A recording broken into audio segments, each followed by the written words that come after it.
Cette petite fille du nom de Clara, elle a grandi dans les couloirs de l'enfer. Elle a grandi sans l'aide de sa mère. Personne à qui se confier, trahie par toute amitié. Dans cette foutue société où tout le monde ne fait que parler et manipuler pendant que cette petite, dans sa chambre, ne fait que pleurer.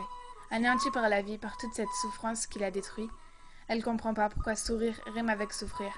Pourquoi ses larmes ne se confondent pas à ces rires qui, je te rappelle, sont inexistants. Tu me demandes pourquoi. Mais regarde-la, regarde ces putains de bras. Juste parce qu'elle est différente, personne ne la regardera. Chaque cicatrice représente un SOS. Comme si pendant un moment, elle mettait sa vie en détresse.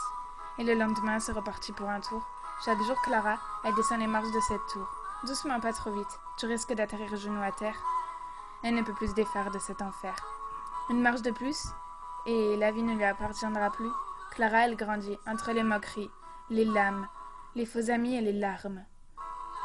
Sans aucun soutien, mais c'est étrange cette manière dont la vie elle tient. Non, elle ne veut pas mourir, encore moins continuer à souffrir, malgré des tentatives brèves de monter au ciel. Mais Clara, malgré tout ça, elle se rappelle de tous ses souvenirs passés. Elle cherche loin, mais au bout d'un petit moment, elle finit par trouver. Sache que son cœur, il est grand, elle aimerait bien pouvoir le remplir. Mais pour l'instant, Clara, elle souffre et ne monte plus beaucoup de marches. Elle essaye d'aimer, mais échoue à chaque tentative. Elle a perdu toute sa joie de vivre. Clara, elle a grandi aujourd'hui. Elle va voir un psy, mais continue à se mutiler et pleurer, puis repenser au passé et échouer. Elle cherche à s'en sortir en vain, car elle n'y arrive jamais. Au lycée, les gens n'ont pas changé. Ils continuent à la traiter et la victimiser. Elle n'arrive plus à dormir. Entre insomnie et cauchemar, sa vie se noie dans un profond désespoir. Elle broie du noir, mais continue à se laisser aller, entre alcool et mutilerie. Regarde ses bras, sa vie, je me demande bien où elle mène. Devant son miroir, elle se crie des conneries que les gens lui ont ancrées dans la tête, alors qu'elle, au fond, ce n'est pas la fête.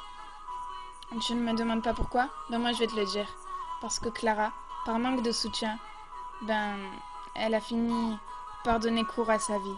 Triste vie que Dieu a pris à une jeune fille partie un tout petit peu, un peu beaucoup, trop tôt.